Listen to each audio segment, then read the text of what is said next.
because that's the whole point of replacing your brake fluid, that it's fresh and it has not absorbed any moisture from the environment. Okay, maybe one more.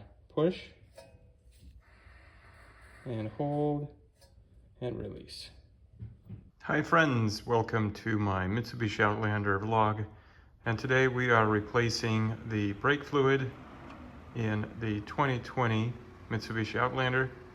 This is done at around 19,000 miles and typically is recommended to get done about every 2 years because the brake fluid is hydroscopic. It attracts moisture, which could actually get into your brake system and cause freezing of the brake pistons and brake component failure.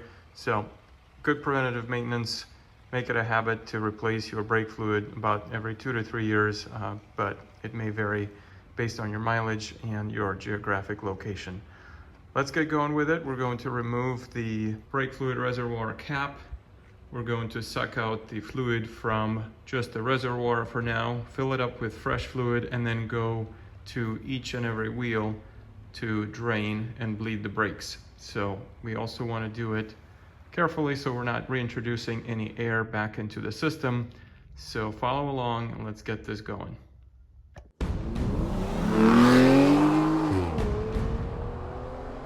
So for this procedure, I'm using my MightyVac device that I picked up at local Harbor Freight for, I believe it was about 25 bucks. And this has served me well over the years. I'm gonna use this tool to create some vacuum and pull the fluid out of the reservoir here. You could use a turkey baster, a syringe, or whatever other tool you're gonna have, but since I'm going to use this to remove the brake fluid from each one of the calipers and bleed the brakes, we might as well use it here too. Make a point of protecting your paint because the brake fluid can be corrosive for the paint, so make sure you protect the surfaces here. There is a filter, a little screen that needs to be removed, and best to clean it out before you replace it with the new fluid. Now, this car calls for DOT.3 or .4 fluid. I am going to use .3.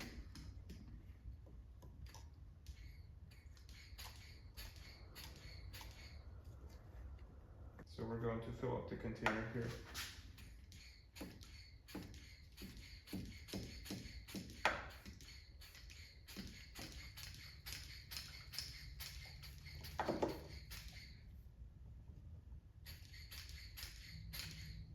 No, that's not working real well, but slowly you can see we're filling it up.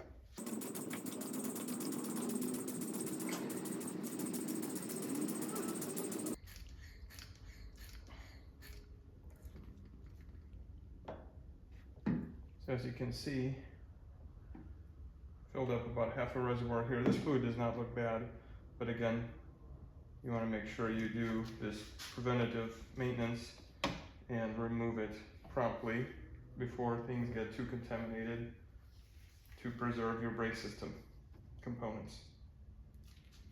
Another tip I've got for you is to use a tip on this MightyVac attachment.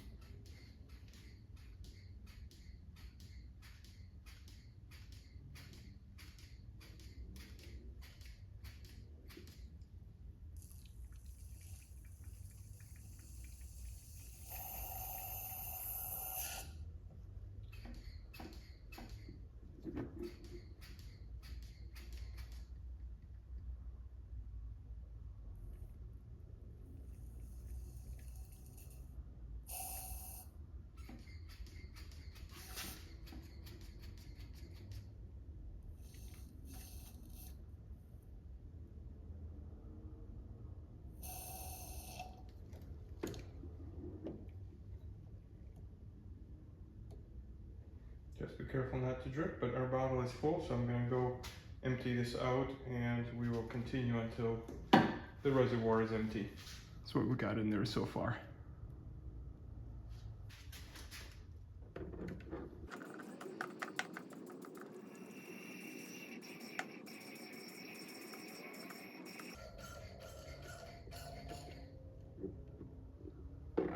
Alright, that looks like all the fluid we're gonna get. Now we'll fill it up with some fresh stuff and start going to each of the brake calipers. Now what I'm using today is the .3 synthetic brake fluid. This one actually is on sale at Harbor Freight right now for $2.99 per 12-ounce bottle, which is about half price of a similar volume .3 fluid that you would get from your local car parts department or the car dealer's parts department. Make sure the brake fluid is sealed. It's a brand new bottle. Once we got that opened up, let's fill it up. And it's all right to overfill it a little bit because we're going to bleed the brakes, so you don't have to worry about the proper level right now. Just fill it up. In fact, I'm gonna get another bottle here to fill it up some more. Again, for this procedure, make sure you are using brand new fluid, nothing that's been open or has been sitting around for a while, because that's the whole point of replacing your brake fluid, that it's fresh and it has not absorbed any moisture from the environment. And once you are done filling up your reservoir, go ahead and put a cap on it to, again, minimize that exposure to ambient environment. Be careful not to spill on any of the painted surfaces. If you do, make sure you just wash it off real quick. You can see this fluid is very clear. I've got it filled up to the brim right now, and I won't put the filter in yet. I'm just gonna go ahead and cap it for now. Wipe up any spills. And while you still have the remainder of fluid still left over here, make sure you cap it so you're not exposing it to more moisture. All right, let's go out to the brake caliper that is farthest away from the master cylinder. Now, there is a school of thought that some people say doesn't matter with the modern ABS units and things like that. However, I'm going to go by the old traditional practices. You can see my ABS unit is on this side, but I will do the right rear, then left rear, then front right, and then front left. That's going to be the order of my brake bleeding procedure. So once you're under the vehicle, you want to find your bleeder valve, your nipple, and that guy is right there. So remove this cap off, connect your hose to it, your vacuum pump, and go ahead and start bleeding the brakes. Now, unfortunately, the design of the Outlander does not allow you for very good access. If your tire is still on, you have an exhaust muffler back here, and then your bleeder valve is way up there. So not a whole lot of room. You have about 2-inch gap here. So what I'm going to do likely is I'm going to jack the car up, remove the wheel. Actually, it would be a good time to inspect the brakes, brake pads, maybe clean the sliders, slider pins, and the hardware, and then bleed it at the same time, so then you don't have to worry about not having enough room in there. When it comes to bleeding brakes on the driver's side of the Outlander, or the left side here for us North Americans, you have pretty good access here to the bleeder valve and lots of room in here to get to it. So optional as far as the wheel removal goes, but you could actually bleed your brakes with the car being on the ground. Front wheels could be a little bit trickier, but what you could do is you could actually turn the wheel side to side to give you a bit more access to that caliper. All right, so once you remove the wheel, you actually have a much better access to your caliper nipple here, and we're gonna go ahead and hook up our Mighty-Vac to it and start bleeding. Use my 8mm wrench here to work the banjo bolt. Now the other thing you could do is to put a little sealer on this to prevent the leaking, which is what we're going to do. A little bit of sealer around here. And this is just silicone paste. And I'm going to mount my wrench.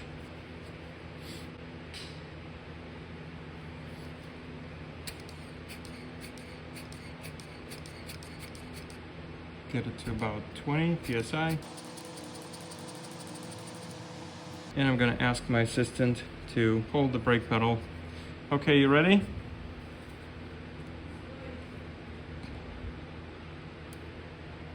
Go ahead and push and hold. Okay, release. Okay, push and hold. Very good. And release. Good. Okay, push and hold. Release. Okay, push, hold, release, push, hold, release, push, hold, release. Okay. Let me go check my brake cylinder here in just a moment. Okay, push, hold, release. Okay, push, hold, release, push, hold, release. All right, no bubbles, brakes are bled. Tighten the nut all the way, the bolt. We are good to go here. This is what we got so far, not too bad. Got it all bled nicely.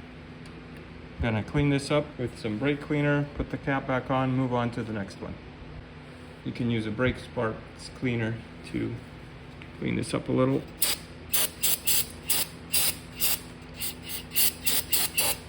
And don't forget, after each caliper that you do, don't forget to overfill the reservoir so you don't run it dry. If you run it dry, you suck in air into the system and then you have to start the procedure all over again.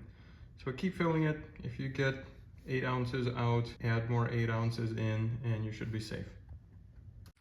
Okay, we're on the driver rear. Gonna put a little bit of silicone paste on this to create a better seal. Make sure your tube is nice and snug. Mine is a little loose, so this silicone paste is helping me to keep the seal on it. Again, 8mm wrench on this, lefty loosey, righty tighty. Get your setup on here.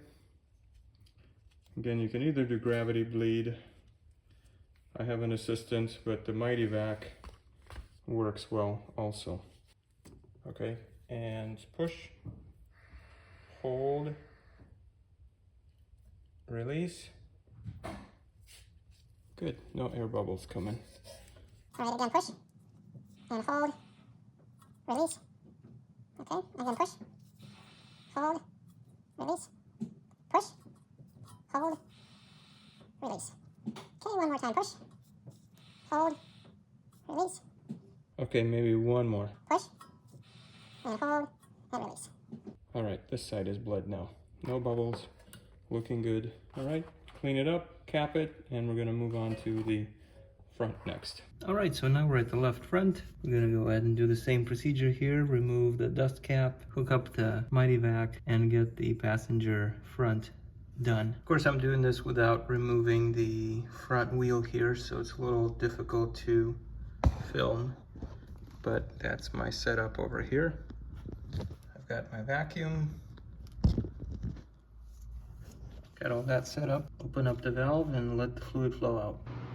And we are off to our final corner here, the driver's side, the left front. We're gonna get that one done. That's the closest to the master cylinder. And then this brake bleeding job procedure is complete. And this is our hero for today, Mighty Vac MV8000.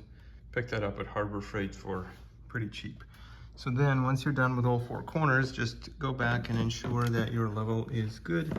So I usually like to sort of transluminate, and we are right at the max level. So that is perfect. All right, we will revisit this brake fluid in 2 years. Oh, and another thing I forgot to do, we need to update our log here for maintenance and put in that we've just done the brake fluid. So still have about 2,300 miles until our next oil change. About 600 miles to rotate the tires. I do have a 700-mile trip coming up. Stay tuned for a video for that. We're gonna check the highway mileage. Brake system, CVT fluids. So we're gonna use this slot here, user 3. And set name.